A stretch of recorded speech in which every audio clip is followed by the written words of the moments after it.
لله الذي نحمده ونستعينه ونستغفره ونعوذ بالله من شرور أنفسنا ومن سيئات أعمالنا من يهده الله فلا مضل له ومن يضلل فلن تجد له وليا مرشدا أشهد أن لا إله إلا الله وحده لا شريك له شهادة تنجي قاعدها من عذاب النيران وأشهد أن محمدا عبده ورسوله الذي لا نبي ولا رسول بعده اللهم صل على سيدنا محمد وعلى آله وأصحابه ومن سار على نهجه واستنى بسنته واقتفى أثره إلى يوم القيامة أما بعد.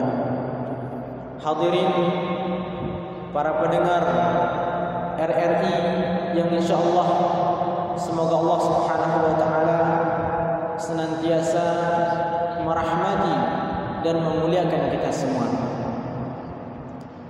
Alhamdulillah, pada kesempatan yang berbahagia ini kita kembali memuji Allah Subhanahu wa taala atas segala kenikmatan yang Allah Subhanahu wa taala berikan kepada kita. Tentu banyak sekali nikmat yang Allah berikan kepada kita. Nikmat yang terbesar yang Allah berikan kepada kita sampai saat ini dan seterusnya insyaallah Allah masih titipkan kepada kita nikmat keimanan dan nikmat Islam dalam diri kita. Dan pada hari ini pula Allah berikan kepada kita nikmat yang terbesar juga. Allah hadirkan kepada kita bulan yang penuh dengan kemuliaan ini. Maka kita senantiasa bersyukur kepada Allah Subhanahu wa taala, karena syukur yang hakiki adalah ketika Allah berikan kenikmatan kepada kita, kita senantiasa terus melakukan ketaatan kepada Allah Subhanahu wa taala.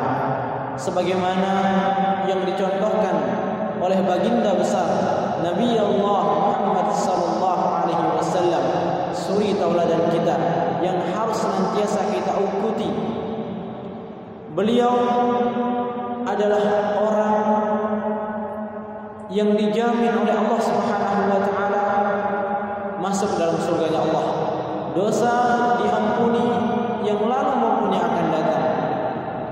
Akan tetapi Rasulullah SAW mensyukuri semua nikmat itu dengan bentuk ketaatannya kepada Allah Subhanahu wa taala.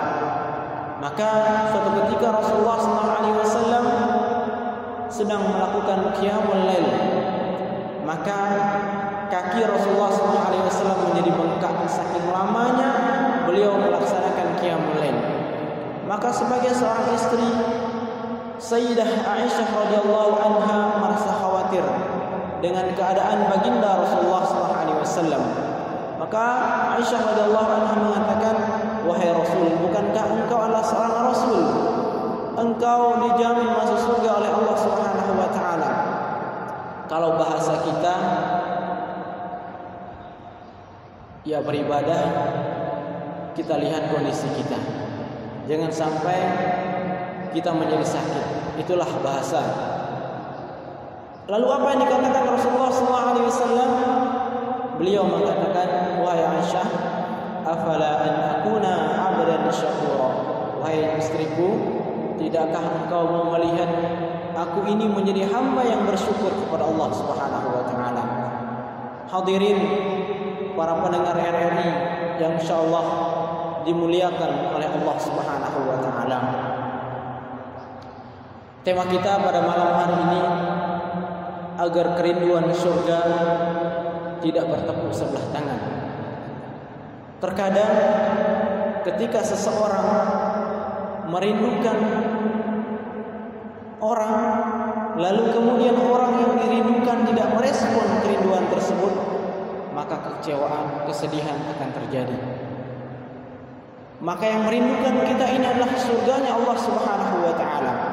Semua kita menginginkan agar kita masuk ke dalam surganya Allah Subhanahu wa taala.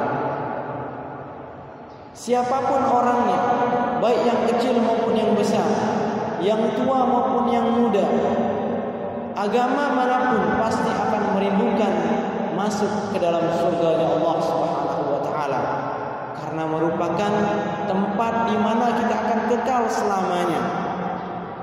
Wal akhiratu khairun wa abqa, dan akhirat merupakan tempat di mana kita akan kekal selama-lamanya, yang keindahannya meliputi segala keindahan.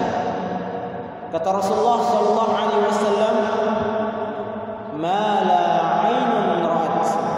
Keindahan surga, kenikmatan surga tidak pernah terlihat oleh mata kita. Wala udhunun sami'at, juga tidak pernah terdengarkan oleh telinga kita. Wala khatarun biqalbi bashar, juga tidak pernah terbetik dalam hati kita. Itulah keindahan surga. Semua kenikmatan ada di dalam surga. Makanan, buah-buahan yang kita lihat di dunia ini, buah-buahan begitu banyak. Tentu di surga jauh lebih banyak dan jauh lebih nikmat. Hadirin para pendengar RRI yang insyaallah dimuliakan Allah Subhanahu wa taala, tentu surga tidak bisa kita samakan dengan dunia. Jauh lebih nikmat kalau kita berada di dalam surga Allah Subhanahu wa taala. Maka kata Rasulullah SAW, ada orang-orang yang akan dirindukan oleh surga Allah Subhanahu wa taala ketika pada bulan Ramadan ini. Sebagaimana Rasulullah SAW bersabda, "Al-jannatu mushtaqatun li arba'ati anfar." Surga rindu terhadap 4 golongan. Siapa di antara mereka?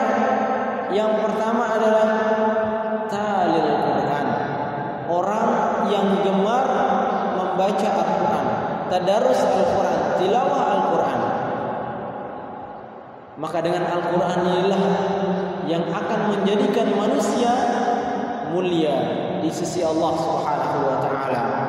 Sebagaimana hadis yang sering kita dengar, yang tidak asing lagi di telinga kita, namun banyak di antara kita mengabaikan akan keutamaan daripada tadarus Al-Quran ini. Rasulullah bersabda, "Khairukum man ta'allama al-Quran wa 'allamahu." Sebaik-baik kalian adalah orang yang belajar Al-Quran dan mengajarkan Al-Quran. Terkadang dalam pikiran kita, saya bisa baca Quran, akan tetapi saya tidak paham maknanya. Daripada saya tidak paham maknanya, lebih baik saya tidak mengaji. Ini adalah ungkapan yang sangat salah.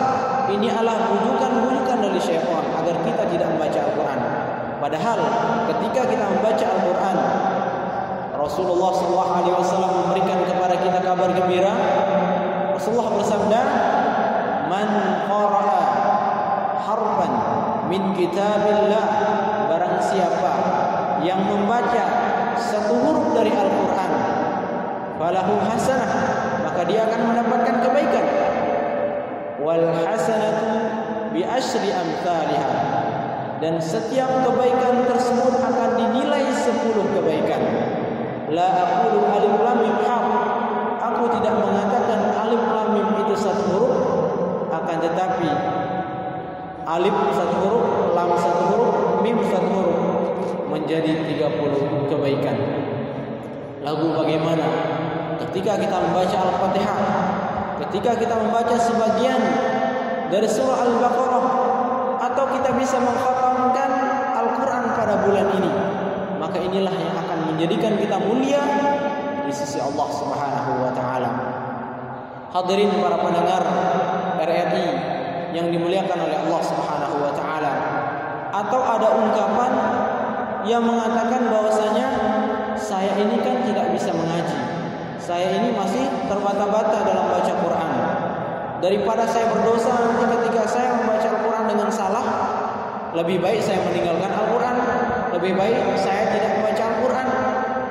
Ini juga merupakan bisikan dari syaitan. Padahal Rasulullah SAW memberikan kabar gembira juga kepada kita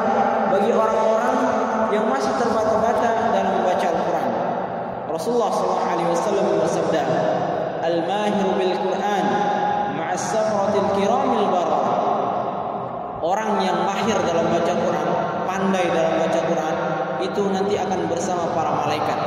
Lalu bagaimana dengan orang yang belum bisa baca Quran, masih terbata-bata? Tenang, Rasulullah SAW memberikan kepada kita keutamaan. Walladzi yata'ta' fil Qur'an falahu ajran.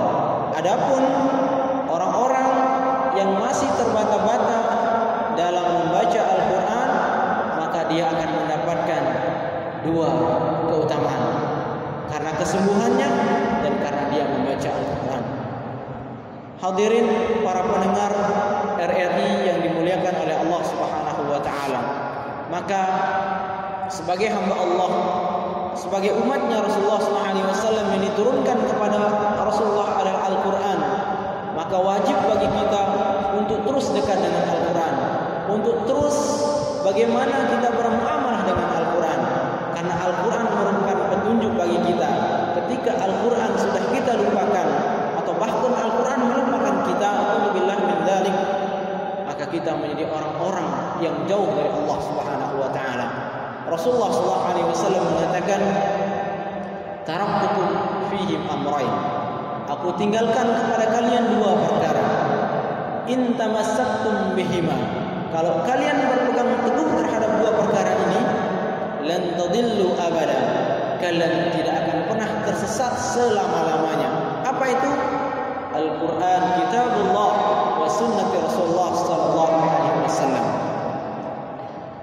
Hadirin para pendengar RRI yang insyaallah semoga Allah Subhanahu wa taala senantiasa merahmati dan memuliakan kita semua.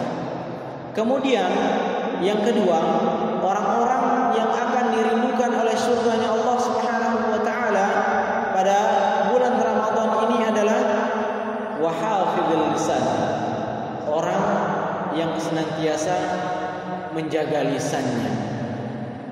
Lisan ini merupakan kemuliaan bagi kita. Akan tetapi lisan juga bisa menjadikan seseorang itu celaka di sisi Allah Subhanahu wa taala. Ketika dia mampu menjaga lisannya dari perkataan yang tidak baik, dia mampu agar tidak menyebarkan berita-berita yang hoax, tidak memuja di mana, maka insyaallah dia akan menjadi mulia. Akan tetapi ketika lisannya digunakan untuk menggibah orang lain, menghujat orang lain, menyebar berita yang hoax, maka orang tersebut akan menjadi orang-orang yang merugi Allah Subhanahu wa taala. Ketika kita menghujat saudara kita kaum muslimin, Rasulullah mengatakan sibabul muslim fusuq. Orang yang menghina orang muslim, maka dia menjadi orang yang fasik. Makanya Rasulullah sallallahu alaihi wasallam menganjurkan kepada kita, man kana yu'minu billahi wal yawmil akhir, barang siapa yang beriman kepada Allah dan yaumil akhir, falyaqul khairan aw liyasmut, maka hendaknya dia berkata yang baik. Kalau tidak mampu berkata yang baik, maka lebih baik dia diam. Inilah yang diajarkan oleh Rasulullah SAW. Maka betul pepatah Arab mengatakan, lisan lebih tajam daripada pedang. Kalau kita tidak mampu untuk menguasainya, maka kita akan terpotong oleh pedang tersebut. Hadirin para pendengar RRI yang insyaallah semoga Allah Subhanahu wa taala merahmati dan memuliakan kita semua. Oleh karena itu, hendaknya kita sebagai seorang muslim, sebagai seorang yang mengaku beriman kepada Allah Subhanahu wa taala, agar puasa kita diterima oleh Allah Subhanahu wa taala dan menjadikan diri kita orang-orang yang diridhokan oleh surganya Allah Subhanahu wa taala, dan puasa Ramadan kita tidak berkurang sedikit pun, maka hendaknya kita menjaga lisan kita dari hal-hal yang tidak bermanfaat. Suatu ketika Luqmanul Hakim dipanggil oleh tuannya, wahai Luqmanul Hakim, kemarilah, tolong engkau ambil seekor domba, engkau sembelih, engkau ambil mana yang terbaik di antara tubuhnya, anggota badannya. Lalu Luqmanul Hakim menyembelih dan mengambil yang terbaik adalah lisannya, dalam riwayat yang lain lisan dan hatinya. Keesokan harinya Luqmanul Hakim juga diperintahkan oleh tuannya untuk mengambil dan memotong seekor domba, lalu diperintahkan untuk memberikan mana yang terburuk di antara anggota badannya. Maka Luqmanul Hakim menyembelih dan menyembahkan kepada tuannya, memberikan yang terburuk adalah lisannya. Maka tentu tuannya merasa keheranan, ada apa ketika aku perintahkan engkau untuk menyembelih dan mengambil mana yang terbaik dan yang terburuk engkau berikan kepadaku lisan. Maka Luqmanul Hakim dengan penuh hikmahnya, seorang wali yang Allah Subhanahu wa taala abadikan namanya dalam Al-Qur'an atau surah Luqman, beliau mengatakan, Tuan, dengan lisan inilah kita akan bisa menjadi mulia, dengan lisan ini pula kita akan bisa menjadi orang yang celaka. Hadirin para pendengar RRI yang insyaallah dimuliakan oleh Allah Subhanahu wa taala. Kemudian yang ketiga, orang-orang yang akan dirindukan oleh surganya Allah Subhanahu wa taala, wa it'amut ta'am, orang-orang yang gemar memberikan makan kepada orang-orang yang berbuka, fakir miskin, yatim, para duafa. Maka bulan Ramadan ini mendidik kita agar menjadi orang-orang yang dermawan. Karena Rasulullah SAW kana Rasulullah SAW ajwadun nas. Rasulullah merupakan orang yang paling dermawan. Akan tetapi ketika masuk Ramadan semakin meningkat kedermawanan Rasulullah SAW. Kita ketahui bersama, ketika kita berinfak 1000, 2000 akan dilipat gandakan menjadi 10 sampai 700 kali lipatan. Sebagaimana hadis Rasulullah SAW, kullu amali ibn Adam lahu. Setiap amalan anak cucu Adam itu untuk mereka. Wal hasanatu bi asyri amthaliha ila 700. Dan setiap kebaikan yang kita lakukan akan bernilai 10 sampai 700 kebaikan. Sesuai dengan ayat Allah Subhanahu wa taala, "Matsalul ladzina yunfiquna amwalahum fi sabilillah, kamathali habatin anbatat sab'a sanabila fi kulli sunbulatin, wallahu yudha'ifu liman yasha, wallahu wasi'un 'alim." Perumpamaan orang-orang yang menafkahkan hartanya Allah Subhanahu wa taala seperti orang yang menumbuhkan satu benih, kemudian akan menjadi 7 ranting, dan setiap ranting akan menghasilkan 100 buah. Hadirin yang dimuliakan Allah Subhanahu wa taala, kemudian yang terakhir adalah puasa Ramadan. Inilah hadis Rasulullah SAW yang mengajak kita agar kita terus melaksanakan amal soleh pada bulan Ramadan ini, agar kita menjadi hamba-hamba yang dirindukan oleh surganya Allah Subhanahu wa taala. Maka Ramadan kita pada kali ini merupakan kado istimewa, Ramadan spesial bagi kita semua. Kenapa? Karena Allah Subhanahu wa taala hadirkan satu bulan ini yang apabila sering dulu 11 bulan yang lalu terkadang kita melaksanakan kemaksiatan, terkadang kita melalaikan kewajiban-kewajiban kita kepada Allah Subhanahu wa taala. Allah hadirkan satu bulan untuk menghapus semua dosa-dosa yang pernah kita lakukan pada 11 bulan yang lalu. Maka marilah kita senantiasa meraih keutamaan ini. Dengan apa?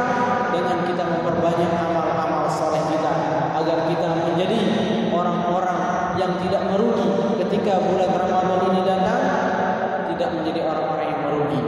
Hadirin para pendengar RRI yang insyaallah dimuliakan Allah Subhanahu wa taala, demikian tausiah singkat yang bisa kita sampaikan pada malam hari ini. Semoga Allah Subhanahu wa taala senantiasa merahmati kita semua dan menjadikan puasa kita diterima di sisi Allah Subhanahu wa taala dan kita bertemu di surga. Amin.